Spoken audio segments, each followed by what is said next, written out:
Welcome to the Motivated Martial Arts Podcast. Your hosts, Jackson White and Gavin Cook, have been friends and Taekwondo training partners for over 40 years.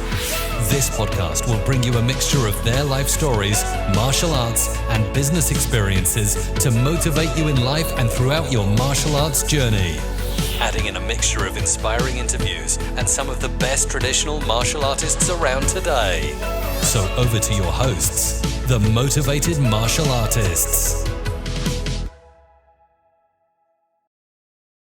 Welcome to the Motivated Martial Artists with me, Jackson White.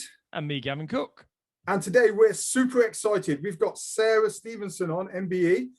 She's an ex-Taekwondo athlete, four-time Olympian, multiple world champion, the first athlete to win a medal for Great Britain, coached the GB team from 2012 to 2016, British Taekwondo board member since 2017, British Taekwondo president since 2018, and we are super pleased to have her on the show. So welcome, Sarah.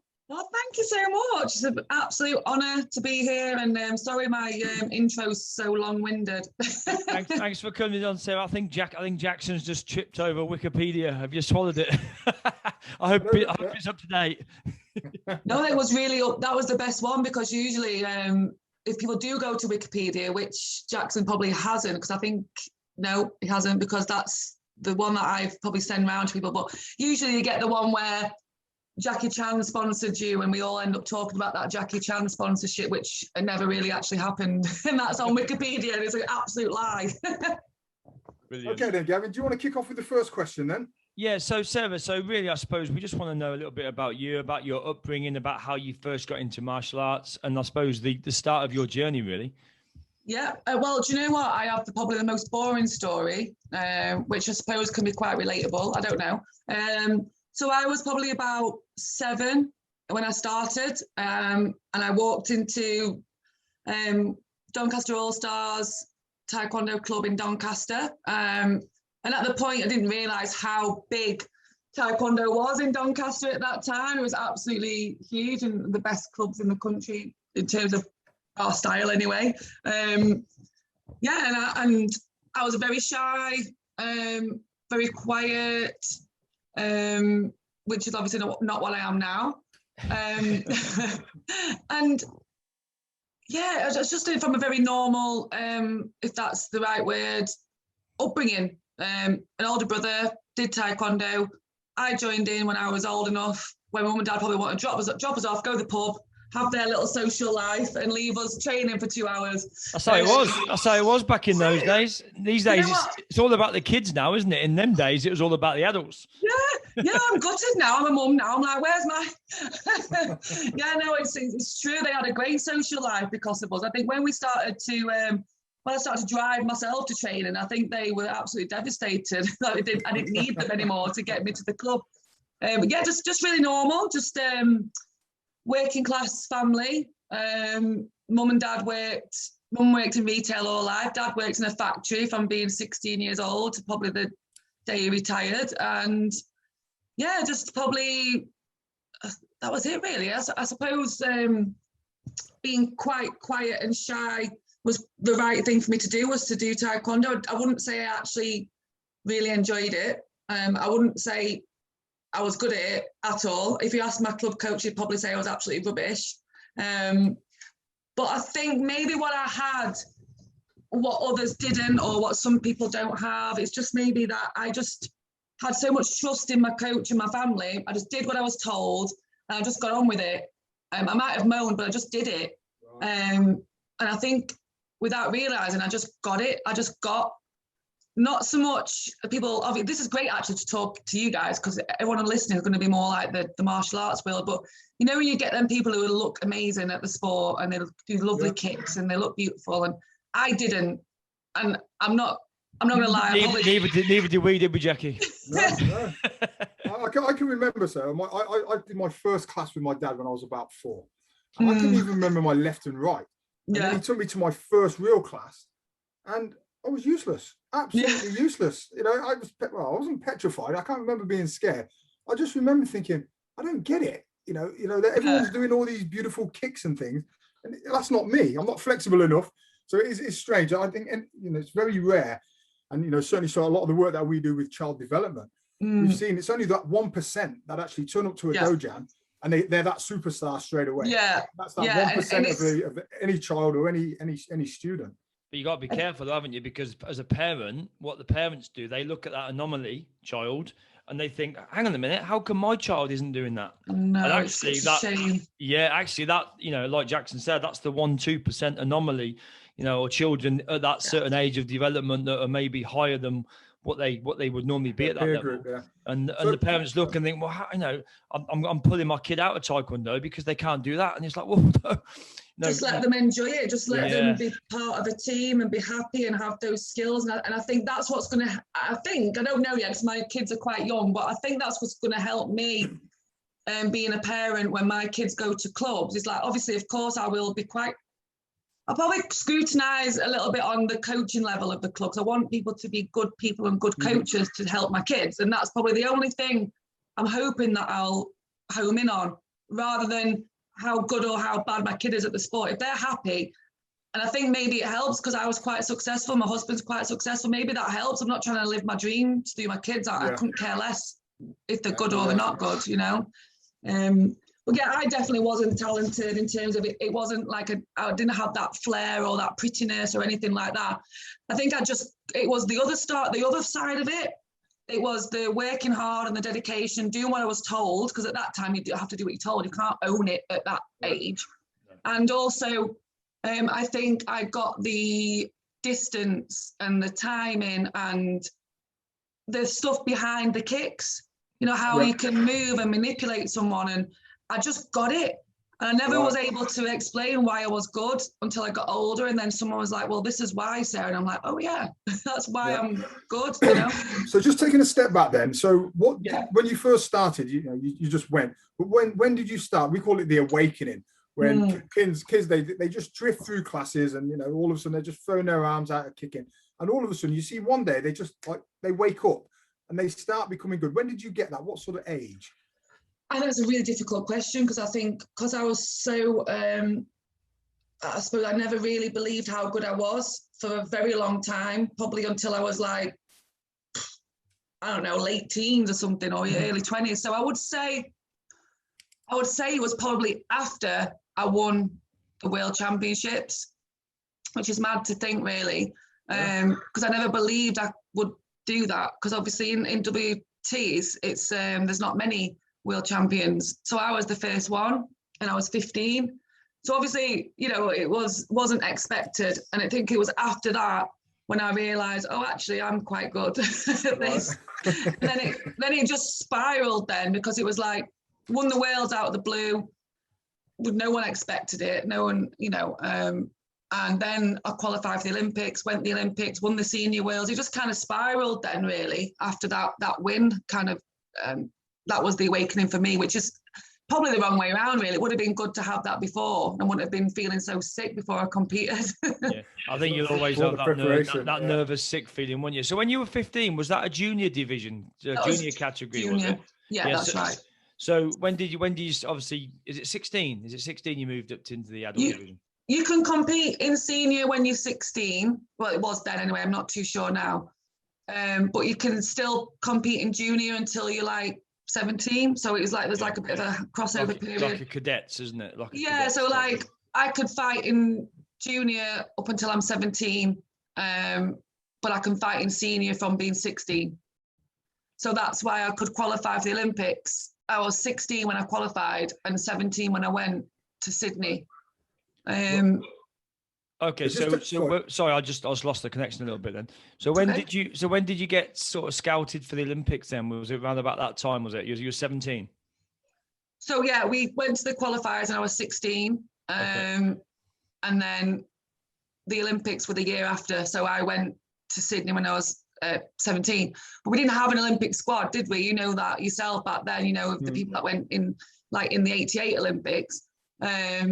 And obviously 92 and missed 96. And then I went to the Sydney Olympics, which was the first time Taekwondo was a fully recognised sport. So the previous not a demonstration sport.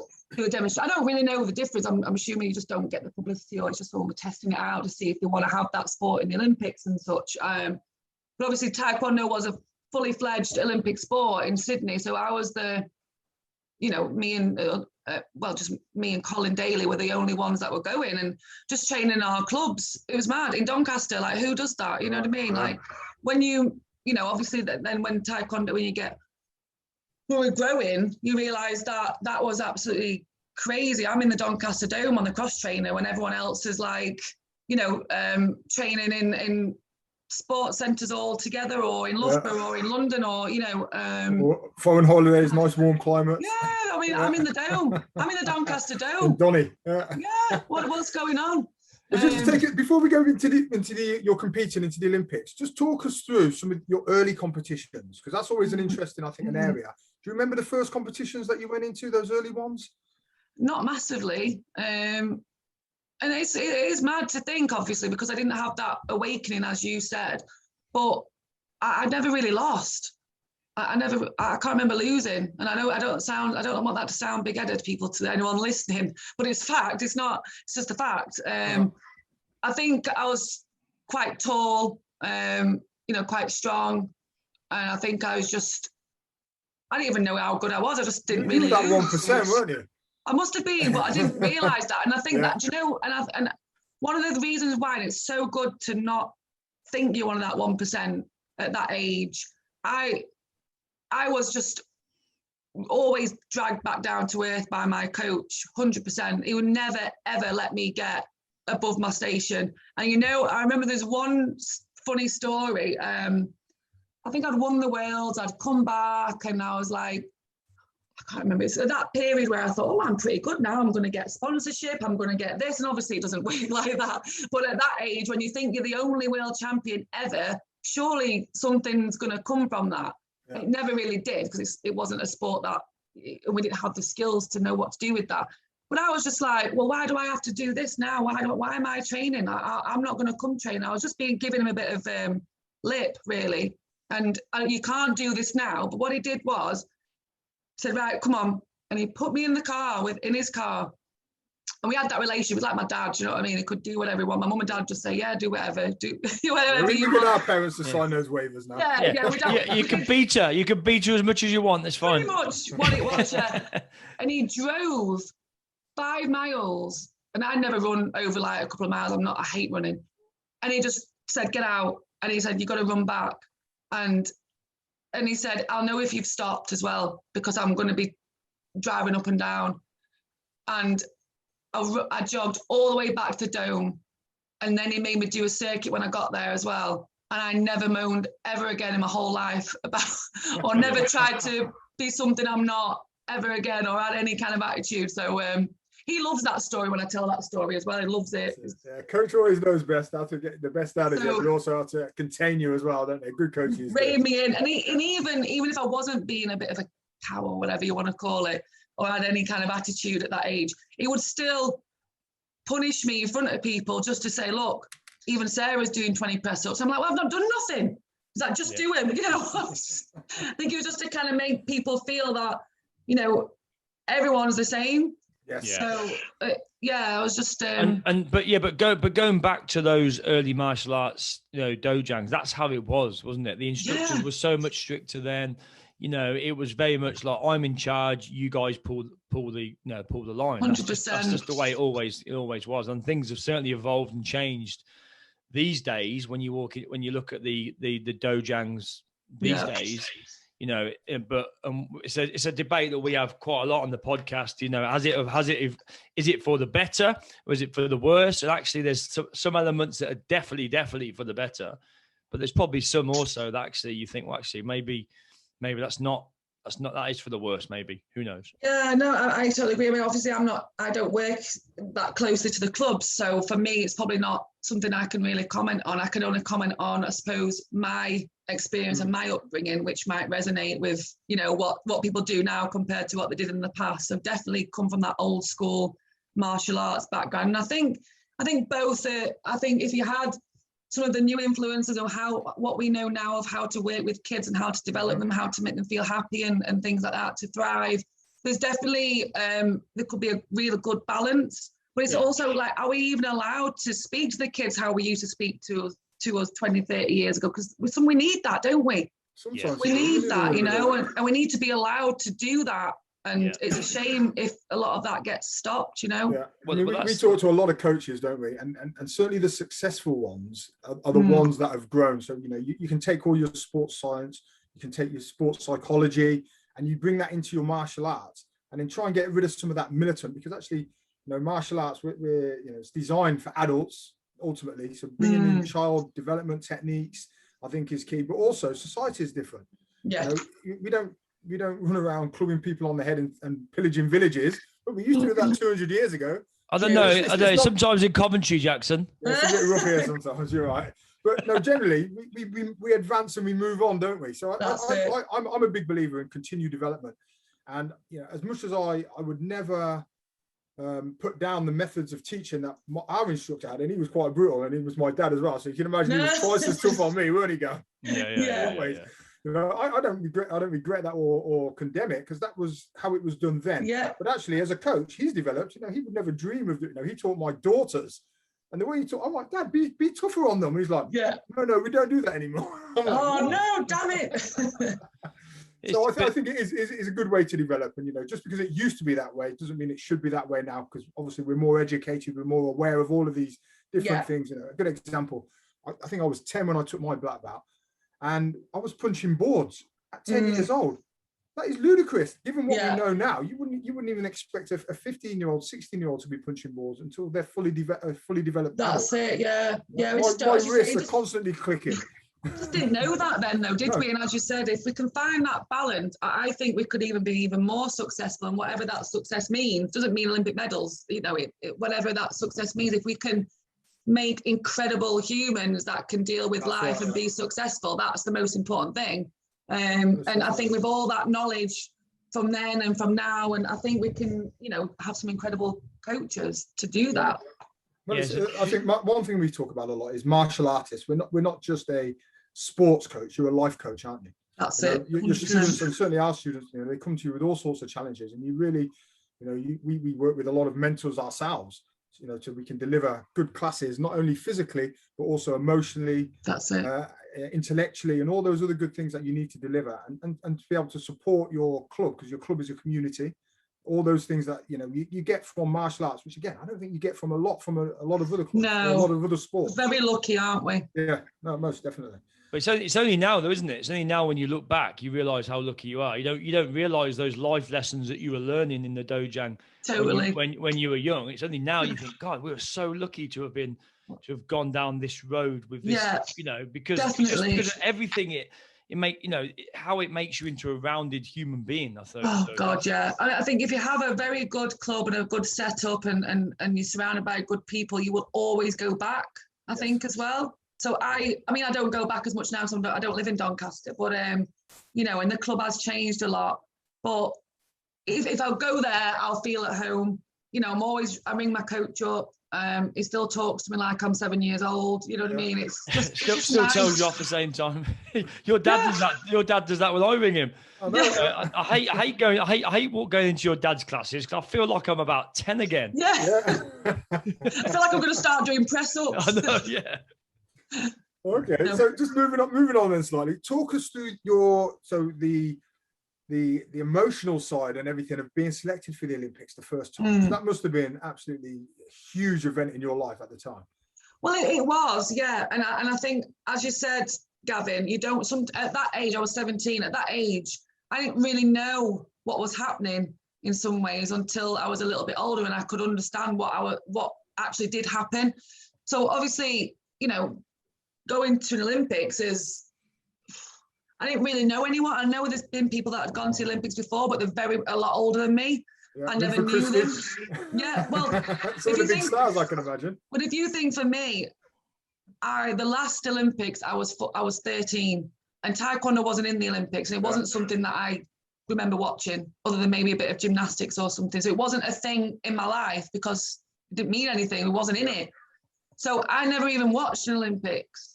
I didn't know any Olympians or anyone. I didn't know of anyone who I could really talk to that could understand what I was going into. But obviously at 17, you don't you just do it, don't you? Yeah, you just get on with it, don't you just get on with it, which ultimately did have an effect. All that not knowing did have an effect in the end when I competed. It was just, I was going to Sydney, so I was the other side of the world, never been that far away from home before, you know. Mum and Dad did come over later on, but it was just literally me, my coach, the other competitor and the manager. There was 4 people in the whole Olympic team. In GB Taekwondo now, there's more staff than there is athletes. It's gone obviously complete full circle, which is obviously the right evolution. But at that time, it was 4 people, 2 staff, 2 athletes. We didn't have a clue what we were doing. We didn't have a clue what we was getting into. We just got on with it. I even took a bloody autograph book. I'm like, well, what am I doing here? I didn't use it. My mum and dad was like, take this, go and get, you know, all these famous people. Can you imagine walking around the Olympic Village as an Olympian asking for autographs? Go and find Ben Johnson. Yeah, I was like, but I didn't know who these people were. I didn't know who was famous and who wasn't. And obviously I do now, and I did straight after that. But I was a fish out of water, I didn't have a clue what was going on. Was that an advantage, do you think? Not knowing, because, you know, that can put a lot of, I suppose you saw this in later Olympic Games, it puts more pressure on you, doesn't it, do you think? Yeah, I think my whole life I've wanted to not always know everything, which has been really good for me. But at an Olympic Games, I think some level of someone talking to me or giving me some experience would have been helpful, definitely. You know, because I could go to Worlds, I could go to anyone, and I never really look who I'm fighting. Coach tells me, watch out for this, watch out for that. Yeah. I know my own strength, so I'll go and do it. But in Olympics is completely different to anything that anyone you'd ever know. To the whole experience, it would have been good to be a little bit more prepared for the whole thing. So you go into an Olympic Village of all these people from all over the world. It's like some sort of circus, you know. It's like looking around, you've got people this big, this big, this big, this big, all different colours, all different. It's like something you never experienced ever.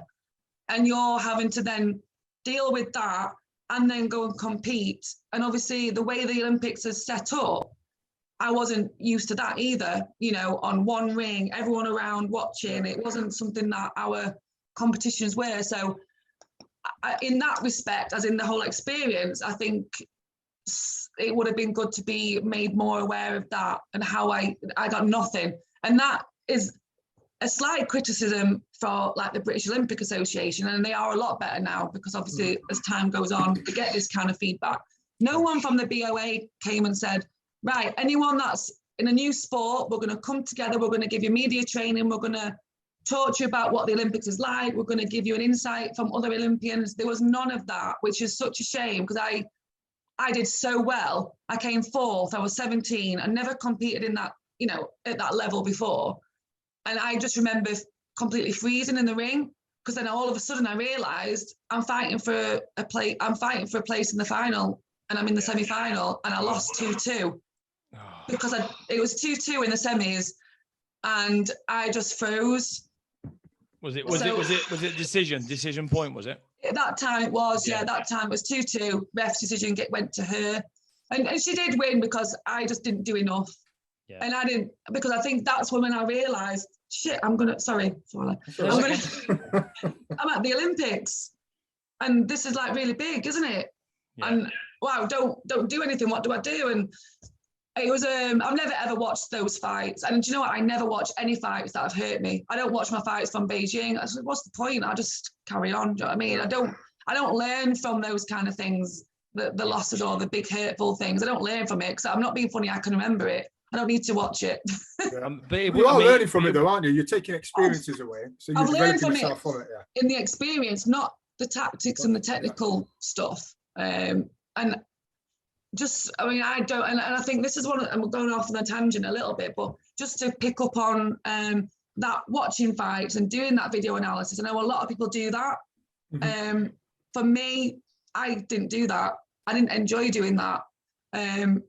I would watch a little bit, but not get bogged down in watching everyone in my way or knowing every single thing about everyone, because then, as you said before, Jackson, that why do I need to know everything about everybody else? Yeah. Do you know what I mean? The thing is, you can get so caught up in the little details, can't you? And then you can really punish yourself over those little details, when actually it's not all about, you know, just the details. It's about how you feel on the day. It's about your nutrition. It's about the whole atmosphere. It's about the people you got around you. It's about how, you know, is that particular fighter, are they performing to their best of their ability? How nervous are they? There's so many things that come into it. You could, there is. You could beat yourself up and get yourself into a state of nervous wreck almost. You can only control yourself. Yeah, you can only control yourself. And if the fact that I was still winning quite a lot up until I retired, it just shows that, you know, you're in control of it. Everyone knows what I do. Everyone knows my strengths. Everyone knows what kicks I prefer. But you're still not. I don't, Sarah. Tell us. Well, you know, not now. God, I'd snap a hip or something now. But let's use Jade Jones, for example. One leg at the back, one leg in front, strong, using that stab. You know, she's added stuff to her game, but still wins. Yeah. She's got a good TAGB influence though. She's got that good front leg psychic, hasn't she? Yeah, exactly. And she's never stopped doing that. She's developed and evolved, and obviously had to. But if you spend your life watching everyone else and trying to beat them, then what are you focusing on? Yeah. What's your key thing? Yeah. Exactly. Listen, right. Jade's good at stab, but she's going to keep doing that. So you deal with it then. That's it. Yeah, make it their problem. Exactly. Where I used to approach these things, well, I would go out and not worry about their plan. I'd have my plan A and my plan B. You know, whether I need to be an attacking, offensive fighter or a defensive fighter. I didn't really care too much what they used to do. But you can't, can you? I would have my A game. I'd out-fizz them, out-power them, and that would be my game. And 95% of the time it worked. You know, and that's it. Not many fighters win 100% all the time. There's always those anomalies that you come up against. So you're having a bad day, they're having a super day, and you know, I just want to deal with it. For me, I think it's a big thing to highlight the fact that everyone assumes, I've got to watch all these, I've got to do my homework and watch all these videos. You don't have to do that. If that's not for you, don't do it. Don't think because your mate down the road knows every single fighter in the world, knows what competition everyone in the world has ever won. The people that know all the stats, they're not the best fighters usually, I'll be honest. Do you know what I mean? Like in my experience, I didn't know hardly anything about everybody. I get, of course, our experience, and you see them and you know them, you get into 25, you're going to know everyone. But I didn't know everything, and I didn't want to know everything. And it's okay if you want to be like that, because you still can win. You don't need to bloody watch fights every day and think you know everything. Just keep it on styles then. How have you seen the sort of styles evolve since obviously your heyday, I suppose, compared to how the Olympic, like Jay Jones, for instance, now? How have you feel as though there's a change in style now in WT? Yeah, there's obviously has been since, I suppose it was, I think GB Taekwondo started that in terms of that kind of, we needed more people doing Olympic sport, and obviously to then reach out into other martial arts and give them an opportunity to want to be part of the Olympic Games was the start of it, really. That was the fighting chance, wasn't it? Yeah, so that was Andrew Deere was the one who was on the first fighting chance. We've got Andrew, we've got people like Damon, who was from kickboxing, who ended up winning like world medals, which was very rare in the male weight groups. So I think we started that kind of bringing in other martial arts, which then was hard for them to deal with, hard for them to learn. But when they got it, when they flipped it, as you said, when they got their kind of what we were saying before, that kind of what was the golden moment. Awakening. And they got their awakening to be able to use their skills and be able to stick to the rule change and everything for them. It was amazing to see some of those athletes, and we have had some incredible athletes that have managed to really, like obviously Jade and Damon and Andrew, who have picked up, world and Olympic and European medals from doing a different sport or a different style before. So, I think that's amazing for the world of martial arts, that we're all more coming together more. But again, the other change is for World Taekwondo is the electronic scoring, which has completely changed the style. And it's arguably sometimes not that exciting. It depends what weight group you're watching. It's completely changed. And my view on it is I get really annoyed at people who want to just put a random Facebook post and slag off Taekwondo. And it really annoys me because I want to say, listen, it's not the athlete's fault. They are doing what they need to do to fighting win. within the parameters of the rules, aren't they? Exactly. And, any competition you go to, whether it's a freestyle, a light contact, a point, you to win, you have to adapt your skill to the rules. And if in for an ITF, someone put a body armor on and said, right, it's electronic scoring now, we're taking away the referees. You would change the methodology. It's going to completely change. It's going to change. And whether the problem is, it's always the people from the 80s and 90s that are not wanting it to change. Yeah. Like, as we've said, we've all evolved. We're not, as you said, hitting people on the head like we did 200 years ago or hanging people in the street. We have changed, we have evolved. So just support people. Get with them. If you don't like it, tough, but they are doing what they need to do to win, whether it looks pretty or not. And I think that deserves a lot of respect. A lot of people forget that the athletes are there to compete, aren't they? And it's not their fault. Their fault of the style of how they have to perform. Absolutely right. And the thing is, but the thing is, there's going to be pros and there's always going to be pros and cons, isn't there? Yes, you might lose a bit of the power. Yes, you might find that people aren't switching and kicking off their back legs like they used to, and which used to be quite exciting to watch. And that's where you've lost the dynamic bit, isn't it? But I do think it's coming back slightly in certain weight groups. I think the lighter weights is a little bit more of that flicky, very, it's not as exciting. But if you watch like some of the heavier weights, they have that. I think they've started to get a good balance now. They're becoming more athletic, aren't they, as they develop and mature? Yeah, I'm really enjoying watching the pushing and the back legs, and then also that the front legs and leg control, which has come in from other styles as well. So I think it's some fights and some weights are a really nice blend to watch. So I'm enjoying it at the moment. There is some weights I think, oh God, I'm dying here watching this. But it's not as you said, it's not the athlete's fault, is it? You just got to make sure you're flexible, haven't you? Make sure you're flexible so you can grab them and just bring that leg up from nowhere and tap them on the head. 3 points, that'll do. That's it, exactly. That's why I retired. We've never been any good at WT, Jackson. I know. You've got to kick a couple of the times groin. in competitions. I always just ended up punching people in the face by accident. Man, front hand. Oh my God, I'm sorry. Don't worry. So what would you say then? You've been to a few Olympics, world titles, European, national. What would you say was your greatest achievement? In the sport thus far, because you're still involved in the sport, so really as a competitor, as in on the mat, because there's other off the mat successes, but I'm on the mat. I would say there's a lot that I'm proud of, winning the worlds for the first time, and obviously winning the Olympic medal for the first one to do that.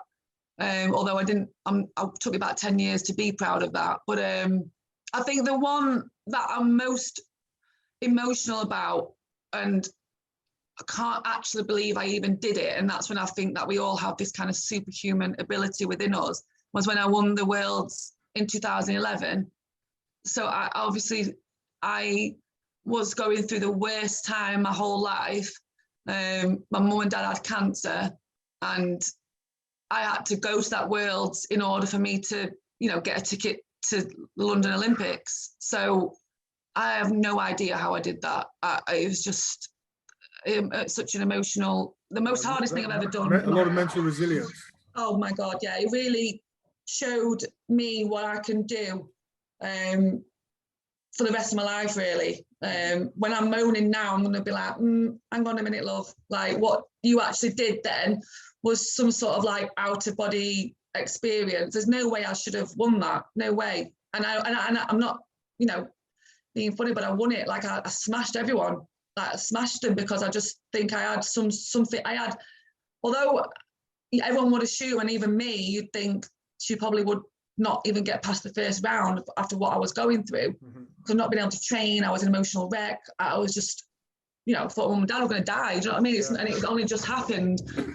And then to go and actually have an edge over everyone, it kind of went the opposite way. It changes you, doesn't it? Something like that can, looking back, and I've been in similar situations where you're down on your luck, your chips are down, the odds are stacked against you. Yeah. But actually, you draw on some sort of inner strength, mental strength, because physically, I always remember if I hadn't been out running and doing my weights and hit my certain times, I never felt mentally prepared.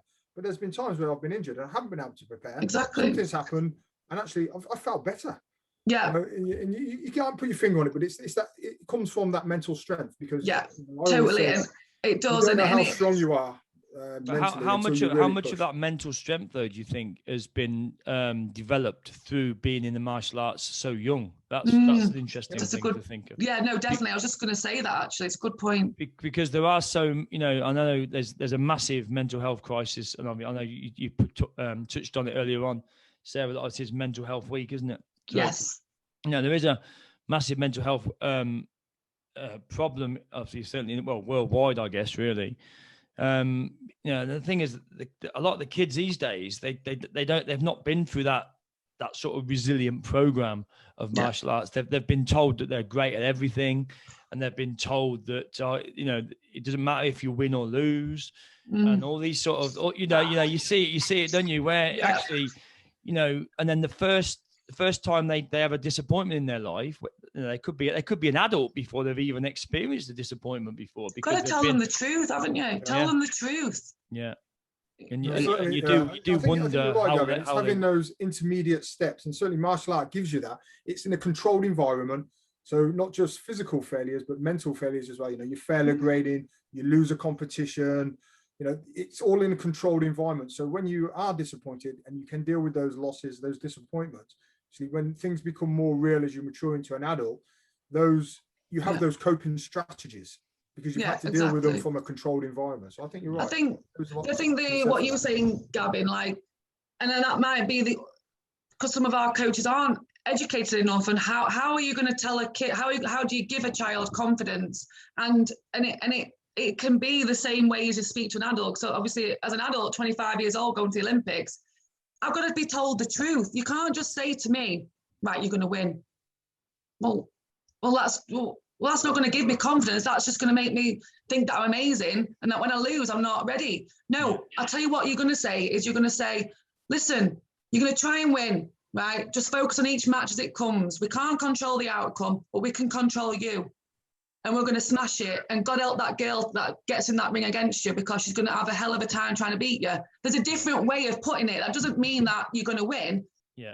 But this is what we're going to do to try to make you win that match in particular. And whatever happens after, we'll deal with it. But yeah, there's different ways of putting it to get that confidence. You're not lying to them, because when you say you're going to win, where does that trust go from that athlete to that coach when you don't win? Don't win, yeah, exactly. Yeah. How do you pull that back? It's funny, because we were just talking about this on the podcast the other day, and I was saying, when I used to train, obviously with Jackson's dad, Jackson Senior, he never ever praised you. You never got any praise ever. That was you went in and every now and again.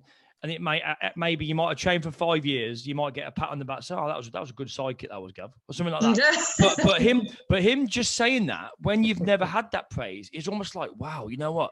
It's such an amazing feeling. Yeah, but you know what? It sounds like an amazing man. And I think I don't know you personally, Gavin, but I'm going to guess that your dad, Jackson, if you were from a family that might have been deprived, or a child that was suffering, unbeknown to others, and you needed more praise, I bet he would have given it to you, because he'd have known that you didn't need it, Gavin. But there's other kids in that club that you think, you know what, their upbringing's pretty rough.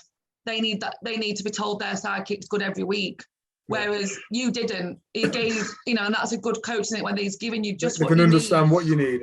Exactly. Give you just what you need, but not too much. I can totally relate. I've got exactly the same lack of praise. But the thing is, if you get it all the time, and this is the thing, isn't it? It becomes watered down. Getting, that was great, well done.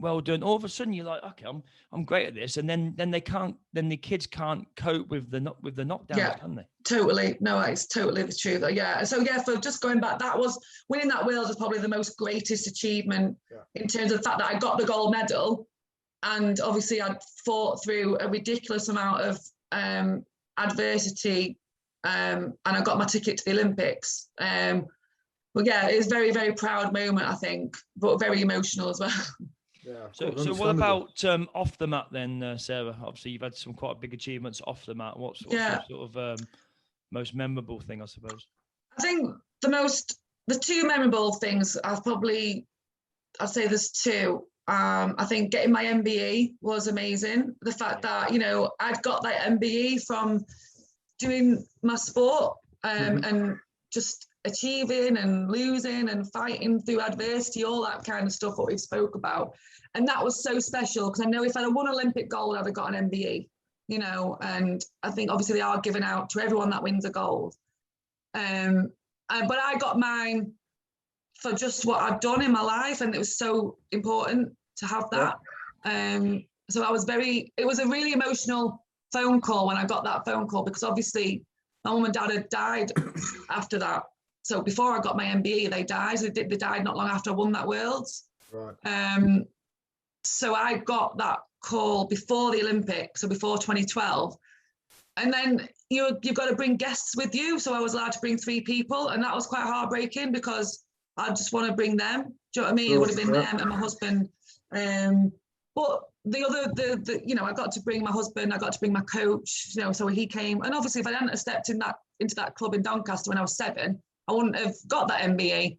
So he came along, and do you know what he did? You might have to cut this out, I'm not sure, but he stole a toilet roll from.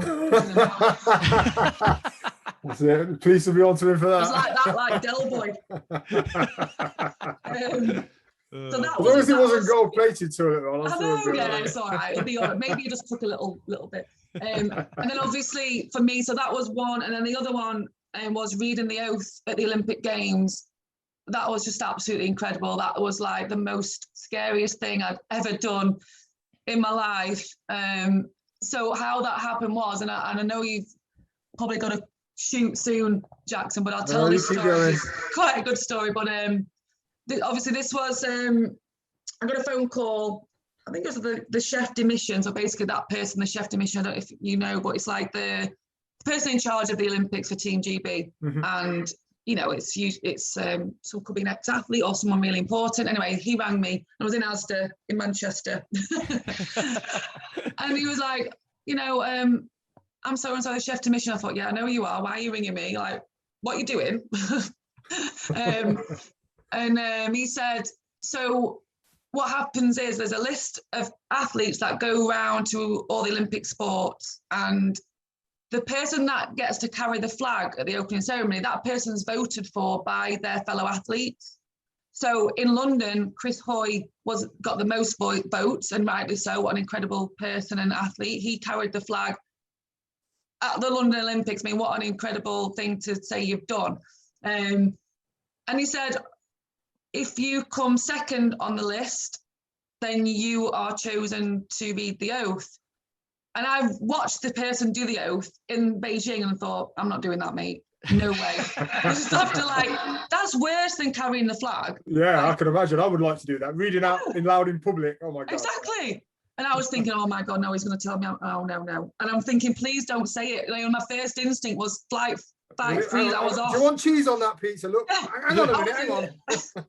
I was in flight mode. I was gone thinking, don't say I'll come second. And then obviously it did. Obviously, you're not going to turn that down. But it just, again, it was, I think it's really important for athletes and people to know that you're not always getting the honours and the success in life for getting those shiny medals. So I was chosen because people knew that what I'd gone through to get to where I was, especially that year. So that was really important to kind of be acknowledged and to have something good come out of something so bad. And it was just a massive honour, especially, look, what Taekwondo athlete's going to stand up and read the Olympic oath? It's amazing that I got to do that. You're a trendsetter, aren't you? Because now there's plenty of really high quality, world-class, top-class Olympic athletes that could be picked, not just for the oath, but even for the flag bearer. Totally, in the next Olympics. 100%, yeah, I'll get exactly people like You've Jade. been a real pace setter, or trend setter, or however you want to put it. But that's great. It's a great achievement to have that. Yeah, no, so that was a massive honour. And, you know, I'm really, really grateful I got to do that. So it was the scariest thing I'd ever done, though. I was so scared. And I was just thinking, please don't swear. Please don't just like rein in the Donny accent. You put your best Queen's English on. That's it. Yeah, I don't know if I've got any of that, but it was an amazing thing to be able to do. And it's so nice after when you saw like the other Taekwondo athletes from the other countries that were like, well done, Sarah. I'm so proud that you did that. Because it's inspirational for them as well. Oh, exactly. to get to see their sport doing something, standing up there and reading the oath for everybody. It was a nice thing to be able to do, you know. So anyway. No, not anyway. It's important. They're important events. That's what we want to hear about. So we're coming towards the end of the interview now, Sarah. So one of the questions that we always ask, we're the motivated martial artist. What has kept you motivated in your martial arts on the mat career? Okay, on the mat career. Wow, that's a hard question, isn't it? And I'm gonna say, first of all, I think most people I don't know is the answer. I don't know.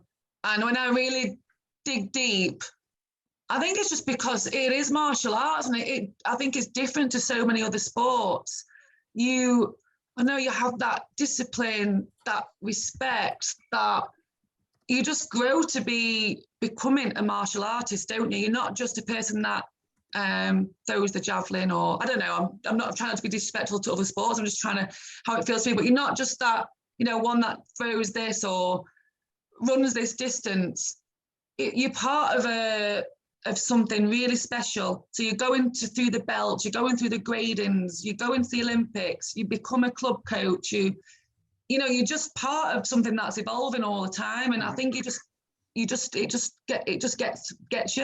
gets inside you. And I don't think you can ever not, even though I'm not kicking my legs about anymore, I don't think I'll ever say I'm not doing Taekwondo.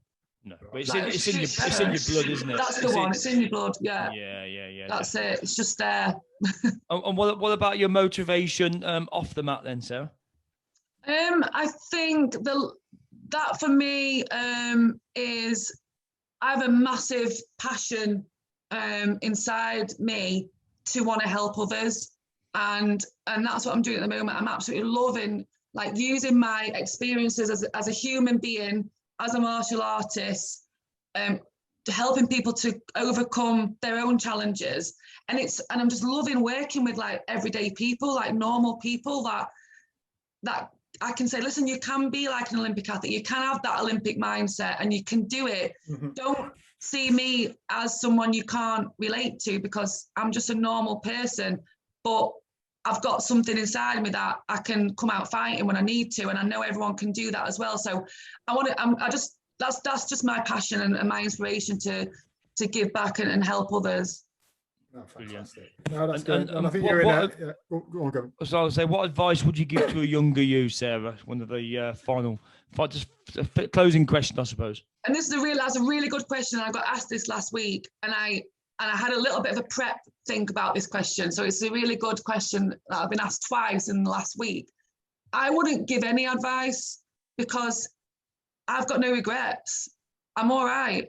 Yeah, I've lost, I've won, you have to go through those things to learn. So if I told my 20-year-old self what to do, then how am I going to become who I am, and how am I going to learn? So no regrets, just no advice. You have to just learn it yourself.